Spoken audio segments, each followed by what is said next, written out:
Donc ce rapport est issu d'un travail de recherche qui a été mené au sein du cabinet Roland Berger, donc qui est un cabinet de conseil en stratégie allemand, pour ceux qui ne le connaîtraient pas, en 2014 et qui a été publié donc en septembre 2014. Donc, on va parler du coup de trois choses. D'abord, le fait qu'une nouvelle vague d'automatisation est à l'œuvre, c'est-à-dire qu'on est actuellement entré dans une phase de transformation économique liée à l'automatisation qui a des caractéristiques nouvelles par rapport à celles qu'on a connues dans le passé. La conséquence de cette transformation, de cette nouvelle vague d'automatisation, c'est une déstabilisation à venir des mécanismes de partage de la valeur. Le troisième point, rapidement, donc je n'aurai pas beaucoup de temps pour l'exposer, donc je ne ferai que l'évoquer, c'est la question effectivement de la prise en compte de ce que nous avons appelé les dividendes de l'automatisation, c'est-à-dire les impacts économiques positifs de cette transformation. On a tendance un peu à voir ces éléments en lien avec l'automatisation, la destruction des emplois qui sont liés, etc., sous un angle négatif de destruction d'emplois. Il y a aussi des impacts qui sont positifs et qui sont liés à l'amélioration de la performance du système économique global. Donc, je vais aller assez rapidement sur ces questions-là. Donc, une nouvelle vague d'automatisation à l'œuvre. Traditionnellement, les économies avancées sont tirées par les gains de productivité. Et les gains de productivité, entre autres choses et assez fondamentalement, c'est l'automatisation. C'est aussi d'autres choses, c'est aussi des transformations dans les méthodes de travail, des choses comme ça, mais le socle des gains le socle de la croissance économique que l'Occident a connue depuis maintenant plus de 2 siècles, croissance économique continue, sur une longue période, c'est effectivement les gains de productivité. Et ces gains de productivité, ils sont concentrés dans l'industrie, c'est-à-dire dans les processus de transformation, de production de biens matériels. À partir des années 1980, on voit arriver un nouveau levier d'automatisation qui n'existait pas vraiment avant, qui est lié à l'informatisation. Et ça impacte un nouveau secteur de l'économie en termes de gains de productivité, qui traditionnellement ne connaissait pas de gains de productivité, qui sont les services. Donc jusqu'aux années 80, l'administration, les services, pas de gains de productivité, puisque c'est logique, on n'automatise pas. Simplement, ces gains de productivité dans les services, ils sont invisibles pendant un certain temps, entre les années 80 et maintenant en fait. Ils sont invisibles parce que il faut réfléchir un peu à ça de façon concrète. Quand vous êtes une banque, si vous êtes capable d'automatiser un certain nombre de tâches administratives, qu'est-ce que vous faites? Vous allez avoir plus de ressources pour aller baisser le coût de vos activités, mais aussi pour mieux servir vos clients. Et donc du coup, les gains de productivité liés à l'informatisation et donc à l'automatisation de certains processus dans les services n'ont pas été visibles immédiatement, entre les années 80 et maintenant, parce que les services se sont formidablement étendus et ont proposé tout un tas d'offres nouvelles aux particuliers qui étaient effectivement ravis de les consommer. Donc, dans les années 80 jusqu'aux années 2000-2010, on a des gains de productivité dans les services, mais on ne les voit pas. Il n'y a pas de destruction d'emplois liée, au contraire, il y a une augmentation du nombre d'emplois. Et à partir des années 2010, ce qu'on constate, et en particulier quand on regarde les États-Unis, c'est moins visible en Europe du fait de la très faible croissance économique. Ce qu'on constate, c'est effectivement une reprise de la croissance de la productivité liée aux nouvelles technologies, avec un impact sur les activités tertiaires, ce qui est assez nouveau. Donc c'est de ça qu'on va parler maintenant rapidement. Donc d'abord, un petit rappel, quand on parle d'automatisation, on parle avant tout de transformation d'activités qui sont réalisées par des emplois en activités qui sont réalisées à travers des investissements, c'est-à-dire des machines. Donc effectivement, entre les années 1980 et 2012, le volume de l'emploi industriel a globalement décru de 60% en France. Ça, c'est quelque chose que tout le monde connaît. Donc c'est juste pour vous donner un peu des ordres de grandeur, ça fait des chiffres considérables tout de suite. Si on regarde un peu les tendances récentes en termes de productivité, ce qu'on voit, c'est que la croissance de la productivité industrielle, ces barres représentent la croissance de la productivité dans les différents secteurs. La croissance de la productivité industrielle en France a été plutôt faible dans les dernières années.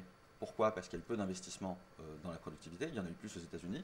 Par contre, les gains en termes de productivité dans les secteurs tertiaires, les services administratifs, les services financiers, se sont maintenus.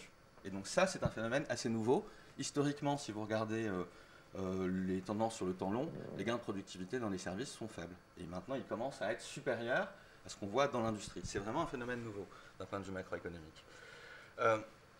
ces gains de productivité, ils sont liés à quoi? Ils sont liés à un certain nombre d'innovations d'usage et d'innovations technologiques que vous connaissez, qu'on connaît, qui sont déjà en œuvre.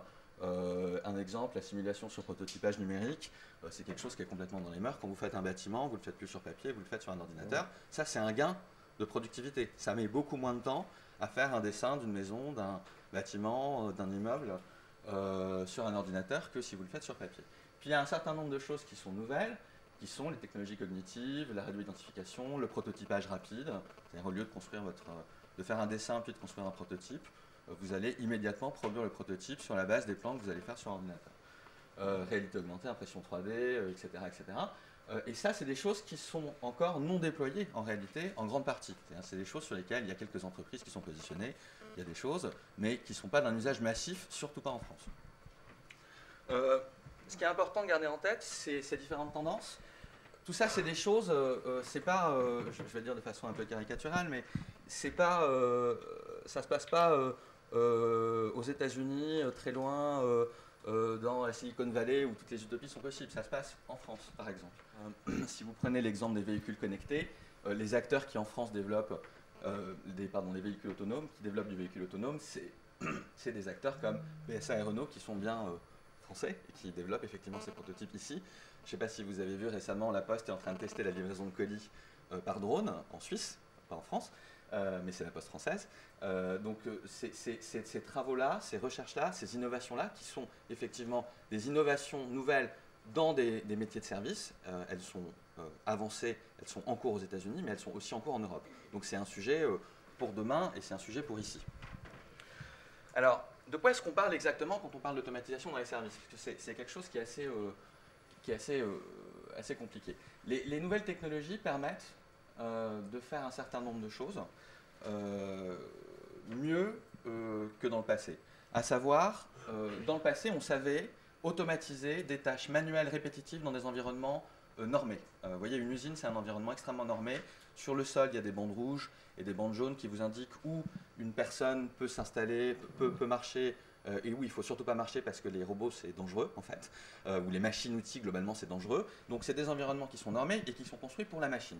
Ce que les nouvelles technologies apportent de plus, pour le dire vite, le big data, les objets connectés, enfin le traitement massif de données, les objets connectés, etc., c'est la possibilité premièrement, d'automatiser des tâches qui sont cognitivement simples, qui sont répétitives, mais qui ne se passent pas dans des environnements normalisés.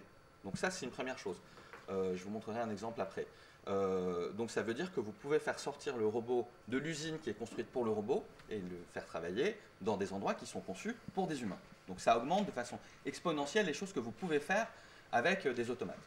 La deuxième chose, c'est que vous pouvez automatiser des tâches qui sont des tâches cognitives, et donc pas des tâches manuelles, mais qui sont simples et répétitives. Et donc ça, c'est le fait qu'en fait, en réalité, parmi les tâches qui sont accomplies aujourd'hui par des gens, je prends des exemples un peu bêtes, mais l'audit, la comptabilité, c'est des activités qui en fait contiennent une grande part de tâches répétitives, même si c'est des tâches intellectuelles. Et en fait, ça, c'est très facile à automatiser. Et c'est de plus en plus facile à automatiser.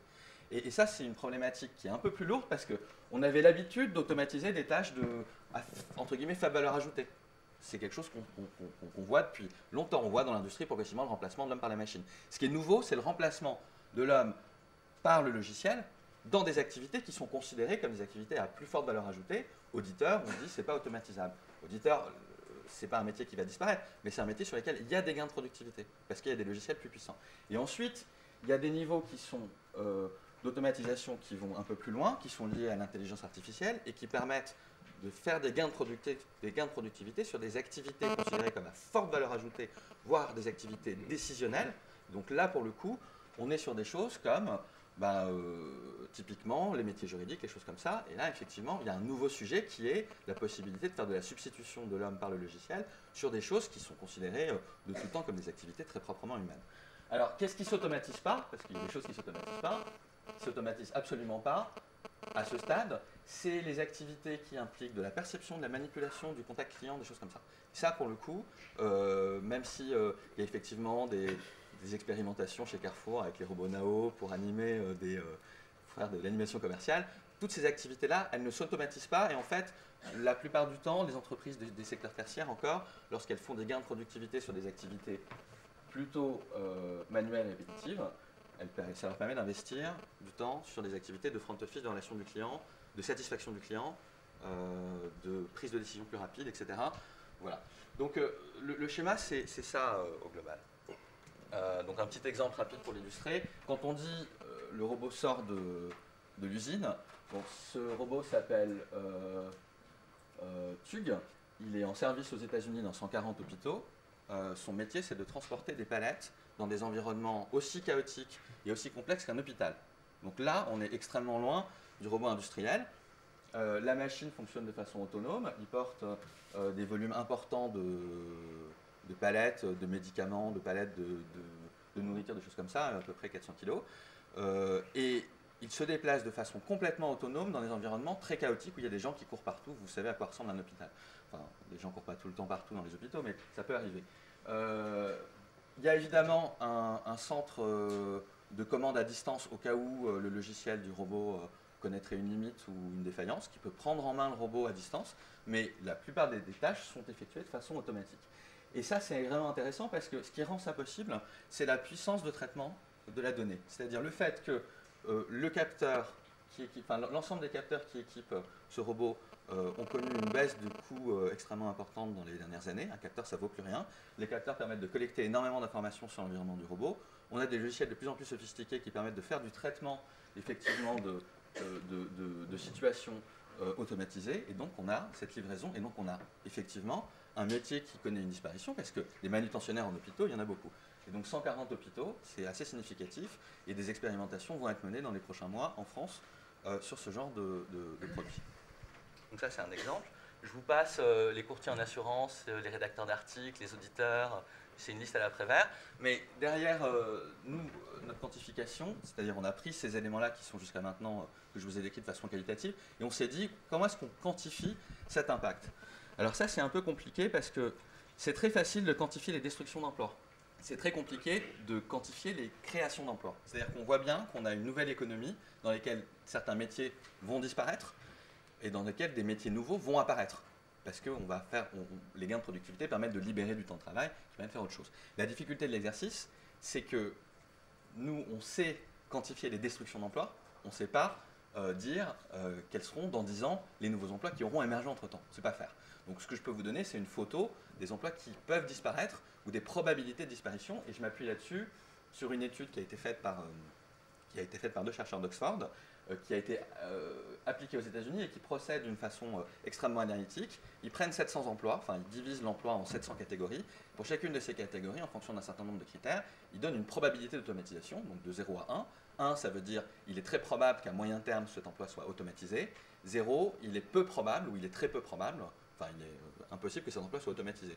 Assistante sociale, enseignant, très compliqué à automatiser, courtier en assurance, forte probabilité d'automatisation. Quand on prend ces 700 emplois, effectivement, et qu'on l'applique sur la structure de l'emploi aux États-Unis aujourd'hui, on arrive à un chiffre qui est de 47% des emplois aux États-Unis qui ont un risque d'automatisation fort à moyen long terme. Donc c'est pas 2016, c'est pas 2017, c'est plutôt à 10 ans. Bon. C'est un potentiel, c'est une probabilité. Donc il ne s'agit pas de faire des prédictions inconsidérées, mais ça donne un peu un ordre d'idée. Nous, on a appliqué cette grille d'analyse à la France. Et on obtient un chiffre qui est assez semblable, qui est un petit peu inférieur aux États-Unis, mais qui est un peu semblable, qui est de 42%. Donc ce graphique, vous voyez la probabilité moyenne d'automatisation par catégorie de métier, et vous voyez ici la part des métiers dans chaque catégorie qui est très automatisable. Et donc, ce qui est très automatisable, fonction administrative, industrie de transformation, alimentation, agriculture et secteur primaire, construction, transport et manutention, industrie mécanique, commerce et distribution. Et puis ensuite, vous descendez sur des choses qui sont moins automatisables, mais où les potentiels restent quand même assez élevés, c'est-à-dire qu'il y aura des gains de productivité dans ces endroits-là, services à la personne, auxiliaires médicaux, encadrement intermédiaire. Et en fait, c'est ça qui est métier juridique. Et c'est ça qui est intéressant. C'est-à-dire que ça ne veut pas dire qu'il va y avoir des robots demain qui vont faire assistante médicale, ça veut dire ou des métiers juridiques. Ça veut dire qu'il y aura des gains de productivité, c'est-à-dire les personnes seront moins nombreuses parce qu'elles font les choses plus efficacement. Dans les métiers juridiques, ça se voit déjà. C'est-à-dire les métiers qui consistaient à aller chercher des informations, à collecter, faire de la revue de jurisprudence, etc. Vous avez tout un tas de moteurs de recherche qui vous font faire ça beaucoup plus vite. Et donc du coup, vous avez besoin de moins de personnes pour faire la même tâche, et les entreprises arbitrent entre réduire leur effectif ou développer de nouveaux services. Et elles font cet arbitrage tout le temps. Et c'est la nature même de l'économie. Mais ça veut dire que dans ces métiers-là, commerce et distribution, service à la personne, métiers juridiques, qui traditionnellement sont perçus comme des choses sur lesquelles, qui sont un peu des déversoirs à emploi, c'est-à-dire on perd de l'emploi industriel, mais on gagne de l'emploi tertiaire, cette mécanique-là, elle est remise en cause par cette évolution. Et c'est un peu ça le point central qu'on voulait mettre en avant dans notre rapport. Vous avez une mécanique dans les pays occidentaux qui est destruction d'emplois dans les métiers industriels par automatisation, qui génère des marges pour les entreprises et qui génère des produits qui sont moins chers, donc le consommateur est content. Et ces destructions d'emplois dans les métiers industriels, elles sont corrélées à des créations d'emplois dans les métiers de services. Et donc, les services croissent à toute vitesse depuis maintenant les années 60 et absorbent les surplus d'emplois industriels, les surplus liés à la baisse de l'emploi industriel. Et ça, effectivement, c'est le cercle vertueux de la productivité et le cercle vertueux de la croissance. Le point que nous, on met en avant, c'est qu'il y a tout un tas maintenant de technologies qui permettent de substituer aussi des emplois de service. Et une fois que vous avez substitué des emplois de service, dans l'économie telle qu'elle est configurée aujourd'hui, en tout cas, il n'y a plus rien. Et donc, du coup, vous avez une problématique qui est que la baisse de l'emploi de service ne permet pas d'absorber un certain nombre ne permettra pas d'absorber un certain nombre de populations qui seront privées d'emplois de services ou industriels et qui sont des emplois à faible qualification, mais aussi des emplois à qualification moyenne. Et ces emplois à qualification moyenne, ce sont des emplois qui sont considérés aujourd'hui comme le socle des classes moyennes. C'est-à-dire qualification à bac plus 2 jusqu'à bac plus 4, emploi stable, généralement en CDI, et c'est vraiment le socle des classes moyennes telles qu'on les définit dans les pays occidentaux. Donc là, vous avez une problématique. Alors, vous allez me dire, mais attendez, c'est pas grave, on va créer des emplois à côté. C'est vrai. Mais la problématique de la création, de la destruction et de la création d'emplois, c'est que les emplois détruits et les emplois créés ne sont ni au même endroit sur le plan géographique, ni mobilisant les mêmes types de compétences. Alors sur le plan géographique, c'est facile à comprendre. Si vous prenez un réseau de distribution physique, ça veut dire que vous avez des magasins ou des administrations, puisque les administrations font aussi de la distribution physique, dans des villes un peu partout, de façon à ce que les clients ou à ce que les administrés, effectivement, puissent avoir un contact avec ce réseau de distribution. Vous pensez à la sécurité sociale ou vous pensez à des librairies ou à la poste. Quand vous avez une transition de ces modes de distribution vers Internet, donc là je ne suis pas en train de vous parler de l'invasion de la Creuse par les robots, je suis vraiment en train de vous parler de quelque chose que vous connaissez, qui est le fait de pouvoir aller sur Internet et d'obtenir des papiers auprès de la sécurité sociale. Enfin, c'est tout simple. Cette évolution, elle est en cours. Les créations d'emplois qui sont générées par le fait que vous allez d'un canal de distribution physique à un canal de distribution Internet, elles sont réelles. Simplement, les webmasters, web designers, ergonomes, etc., qui vont être des emplois nécessaires pour faire cette transition, ils sont dans les métropoles, voire à Paris, ils ne sont pas dans la Creuse. Voilà. Alors que les emplois de distribution physique, ils étaient effectivement dans la Creuse. Donc ça, c'est un exemple du point de vue géographique. Et puis après, je vais m'arrêter. De la même façon, sur les qualifications, c'est assez évident. La personne qui est un cadre intermédiaire à la sécurité sociale dans la Creuse, ce n'est pas la même personne qui demain fera webmaster à Paris, a priori. Donc vous avez une énorme problématique dans les 10 prochaines années, qui tourne autour de l'allocation géographique des ressources humaines, première chose, et de la formation, effectivement, et des problématiques de formation continue. Cette problématique, aujourd'hui, n'est pas adressée, ou est peu adressée par la classe politique française, qui ne perçoit pas encore la difficulté du sujet.